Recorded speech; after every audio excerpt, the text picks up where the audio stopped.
Hello दोस्तों, welcome to our channel success story study. चलिए discussion करते हैं।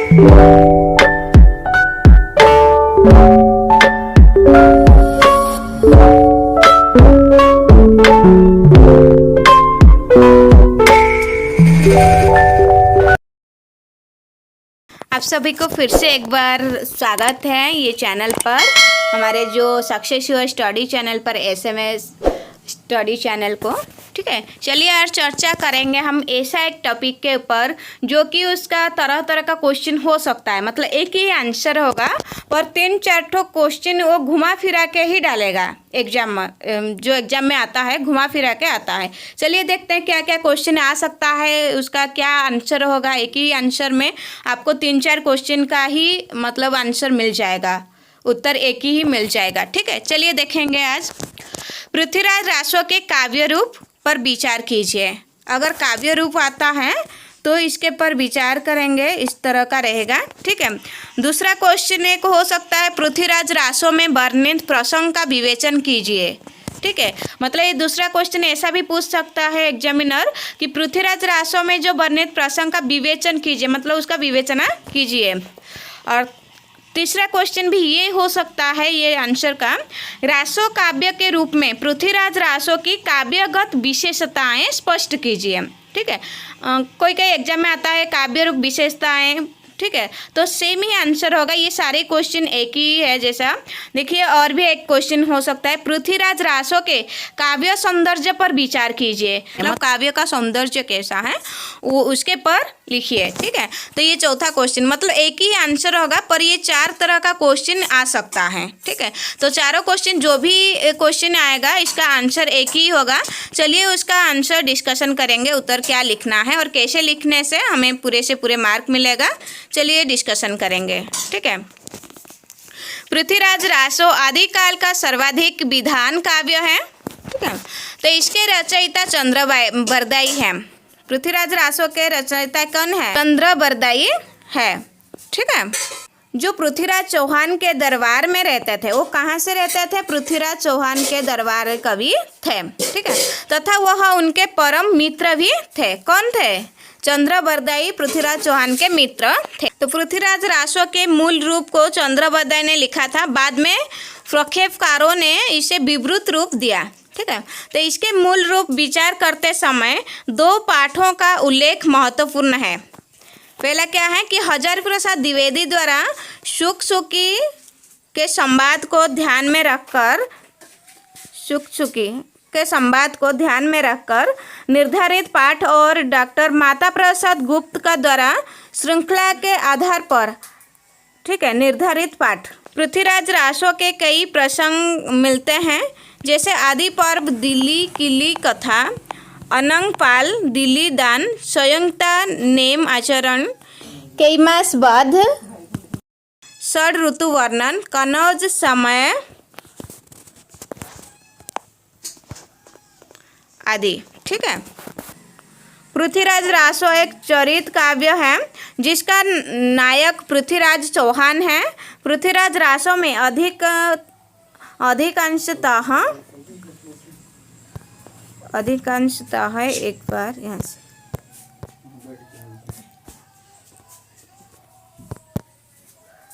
अधिकांशतः यहाँ पे थोड़ा सा यहाँ करेक्शन कर देना, ऊपर में बिंदी लगेगा। ठीक है, तो पृथ्वीराज के विभिन्न विवाहों एवं युद्ध की सी कथा है।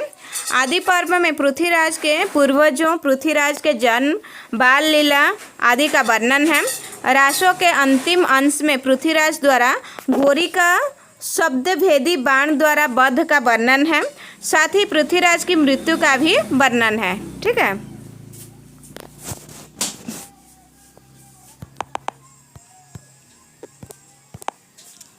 चलिए आगे देखते हैं। कथानक देखेंगे।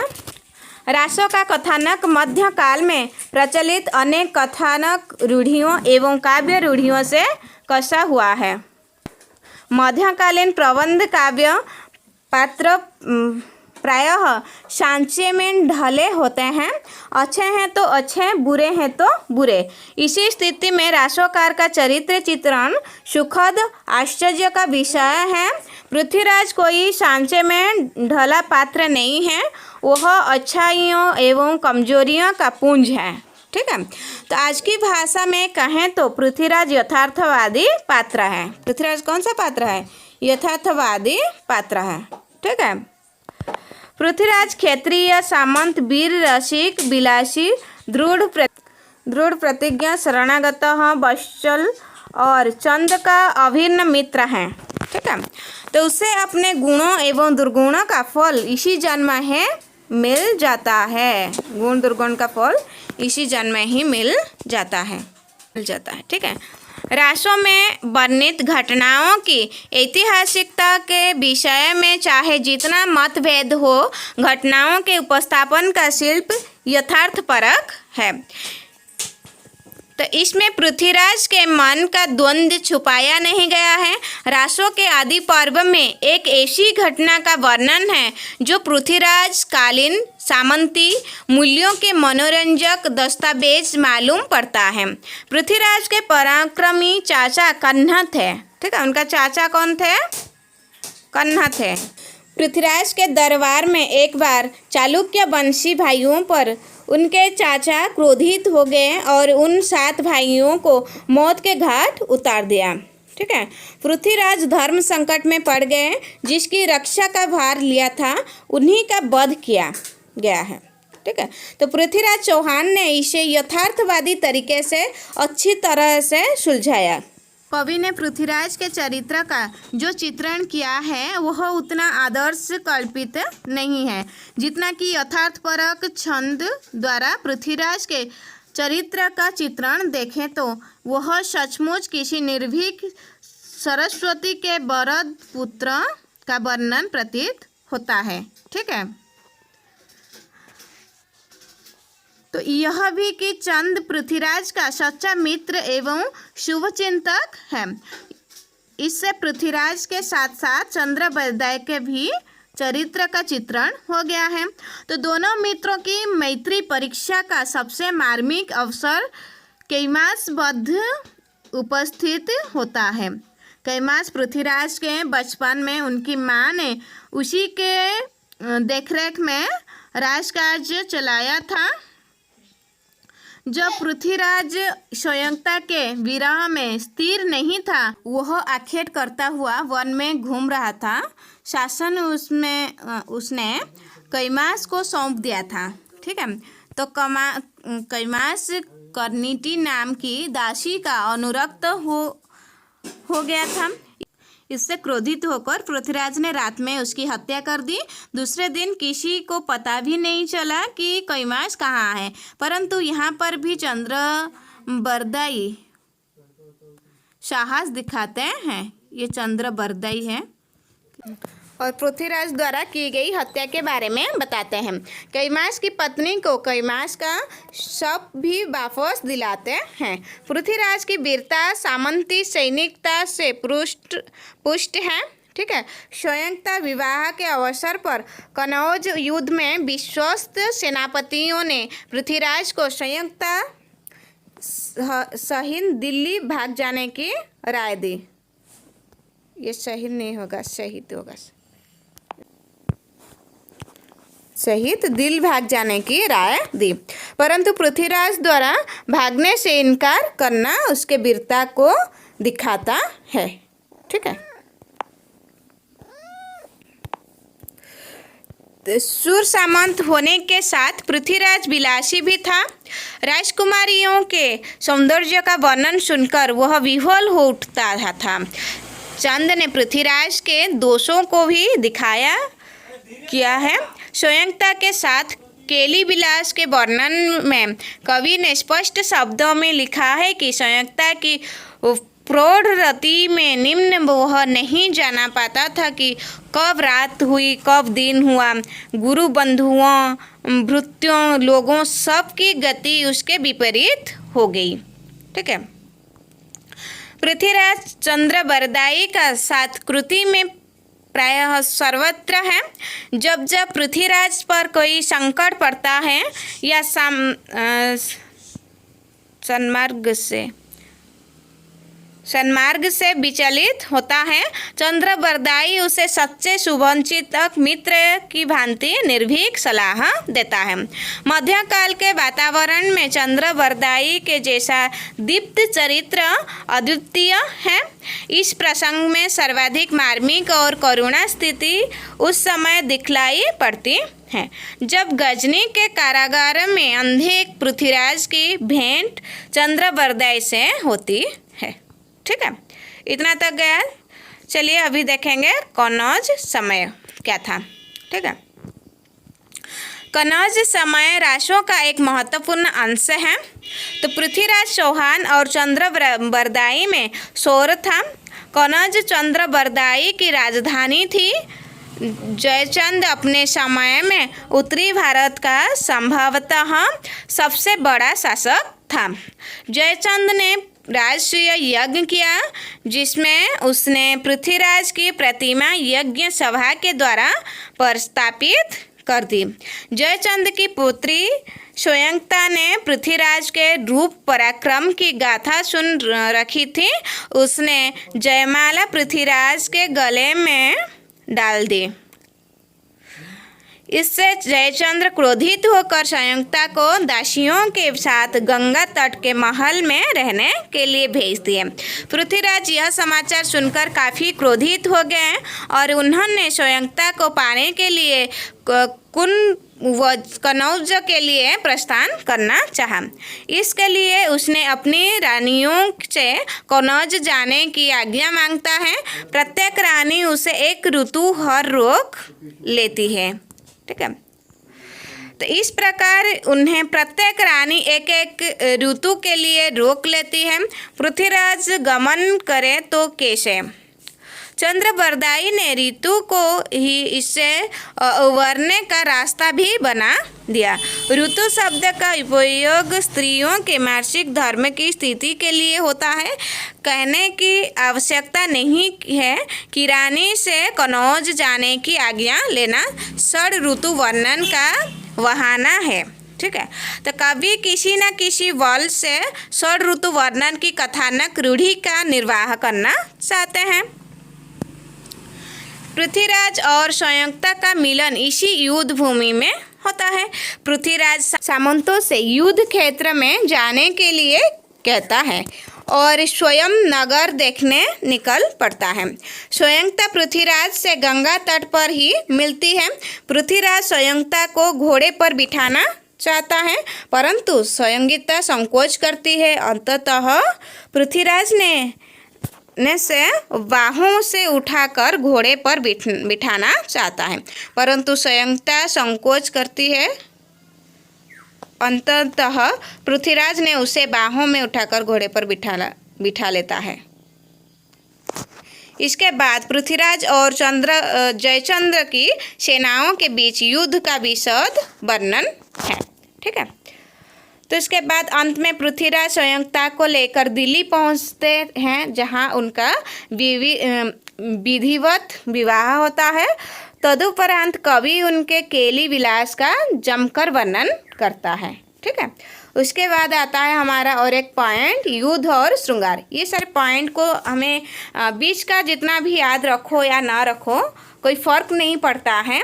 हमें ज़्यादातर ये पॉइंट को याद रखने से हम ज़्यादा से ज़्यादा एक्सप्लेन करके लिख सकते हैं। ठीक है, क्योंकि इतना सारा हमें रटना नहीं है। ठीक है, हमें एक बार सिर्फ पढ़ लेंगे और ये जो पॉइंट है ना, ये पॉइंट को हम याद रख लेंगे तो हम आराम से लिख सकते हैं उसके बारे में 5 से 10 लाइन तक। ठीक है, चलिए देखेंगे युद्ध और श्रृंगार का वर्णन। रासों में प्रायः युद्ध और श्रृंगार दोनों का वर्णन साथ साथ होता है। इसी ढांचे में कहीं कहीं कवि जीवन के यथार्थ एवं मार्मिक चित्रण प्रस्तुत कर देता है। यहाँ पे थोड़ा गैप हो गया है, ये प्रॉब्लम होता है। हम तो आप लोग थोड़ा मदद करने से हम आगे से आपकी हेल्प करने के लिए ज़्यादा चीज़ जैसे कि खरीद सकते हैं। थोड़ा सा मदद कर लेना। अभी हम फ़ोन से कर रहे हैं इसलिए थोड़ा दिक्कत हो रही है। आप लोग अगर सहायता करेंगे तो हम आगे जाकर थोड़ा सा लैपटॉप खरीद सकें और आप लोग के लिए अच्छे से अच्छे कंटेंट लेकर आएंगे। ठीक है, ठीक है, चलिए देखते हैं। यथार्थ एवं मार्मिक चित्र प्रस्तुत कर देता है। निसंदेह चंद्र के काव्य मूल्य सामंती हैं, किंतु अपने देश काल को देखते हुए चंद मानवतावादी कवि हैं। उनकी निर्भीकता का परिचय हम कैमास वध के प्रकरण में देख चुके हैं। चंद्र बरदाई वीरता के अभिव्यक्ति केवल युद्ध वर्णन में ही नहीं करते हुए वीरता को आंतरिक गुण मानते हैं। ठीक है, तो रासो का काव्योत्कर्ष श्रृंगार के क्षेत्र में वीरता से कम नहीं, चंद वयस्कंधी वर्णन में परम निपुण है। यहाँ भी वे नायिका के शरीर का ही नहीं, उसके मनोभाव का भी चित्रण करते हैं। चंद्र प्रायः ऐसा चित्र वर्णन करते हैं कि पात्र के शरीर और मन का चित्रण एक साथ हो जाता है। श्रृंगार वर्णन की दृष्टि से यह चंद की विशेषता है। पृथ्वीराज द्वारा संयुक्ता को घोड़े पर चढ़ाने और संयुक्ता के लजाने का भी कवि ने उद्धृत चित्रण किया है। और एक देखिए, उसके बाद और एक पॉइंट हमें मिला है कि पात्र चित्रण। चंद्र की विशेषता यह है कि वे पात्रों की दुविधा का चित्रण करना नहीं भूलते, चाहे वो वयस्कंधी नायिका की दुविधा हो चाहे पृथ्वीराज के साथ दिल्ली जाने के लिए घोड़े पर बैठती स्वयंता की दुविधा। ठीक है, माता पिता का घर छोड़कर पृथ्वीराज से मिलने के लिए मंदिर जाने की तैयारी करती हुई शशिव्रता के मन का द्वंद्व भी द्रष्टव्य है। ठीक है, प्रकृति वर्णन उसके बाद देखेंगे। हाँ, और एक बात है, जिसको भी पीडीएफ चाहिए ना इस चीज़ का, हम ये जैसे खुद लिखते हैं तो पीडीएफ भी हमारे पास अवेलेबल है टाइप करके। तो आप चाहेंगे तो कमेंट सेक्शन में बताएंगे, तो हम ज़रूर आपकी जैसे कि कोई भी माध्यम से देने की कोशिश करेंगे, वो तो हम बता देंगे नेक्स्ट वीडियो में। ठीक है, अगर आप कमेंट करेंगे तो। ठीक है, तो फेसबुक में ज्वाइन हो जाइए, हमारे फेसबुक ग्रुप में डिस्क्रिप्शन में लिंक दे देंगे। और हमारा नया इंस्टाग्राम की भी लिंक ओपन हो जाएगा बहुत जल्दी से जल्द, हम वो भी शेयर करेंगे आपके साथ। और जैसे कि टेलीग्राम भी अभी ग्रुप है, उसका भी लिंक डिस्क्रिप्शन में दे देंगे, आप ज्वाइन हो जाना। उसके बाद हम ट्राई करेंगे आपको ये जो सारे पीडीएफ अवेलेबल कराने के लिए। ठीक है, ठीक है, चलिए देखते हैं प्रकृति वर्णन। कवि प्रकृति वर्णन में सिद्ध हस्त हैं।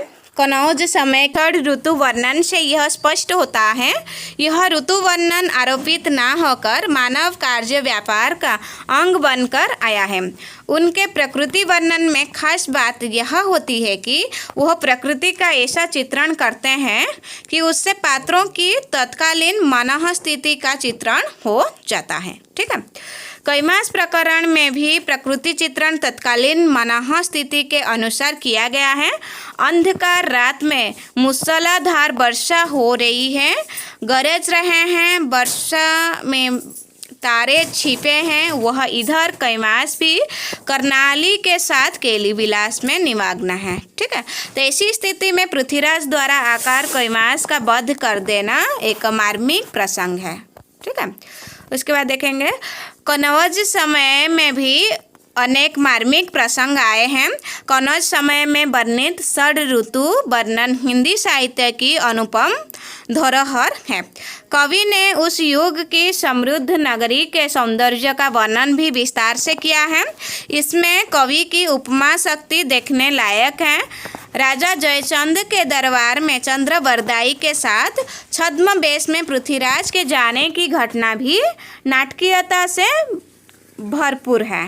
ठीक है, तो इसके गंगा के किनारे संयुक्ता और पृथ्वीराज का मिलन का वर्णन भी उद्धृत है। ठीक है, इस प्रकार पृथ्वीराज रासो के काव्यत्व पर विचार करते हुए हमने पाया कि रासो एक उत्कृष्ट रचना है।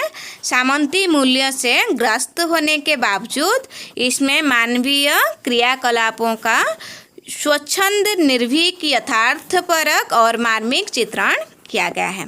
ठीक है, इतने ही हमारा ये आंसर समाप्त हो जाता है। ठीक है, हम कितने पॉइंट यहाँ पे कवर किए हैं एक बार याद कर लेना। ठीक है, और वीडियो को ज़रूर लाइक, शेयर एंड सब्सक्राइब कर देना। दोस्तों, कितना मेहनत लगता है आप लोग के लिए, एक वीडियो बनाने के लिए 4-5 दिन लग जाता है। टाइपिंग में थोड़ा दिक्कत होती है तो, ठीक है। तो ज़रूर सहायता करना, आप लोग भी अगर हेल्प करेंगे हमें, आप लोग सपोर्ट करेंगे, हम ज़रूर इस तरह का सारे क्वेश्चन आंसर जितना भी जो अवेलेबल नहीं है, हम जब पढ़ाई करते थे ना, हमारा अभी ख़त्म हो गया है, इग्नू में ही हम पीजी करते थे, तो ये सारी चीज़ हमें मतलब कलेक्ट करने के लिए बहुत दिक्कत होती थी। अभी जैसे कैसे आराम से हम आप लोग को दे रहे हैं नोट वगैरह, तो आप भी थोड़ा मदद कर लेना, ठीक है। चलिए देखते हैं कितना पॉइंट हम कवर किया है। पहला तो कथानक, ठीक है, और दूसरा चीज़ है कनज समय, ठीक है, 2 पॉइंट हो गया।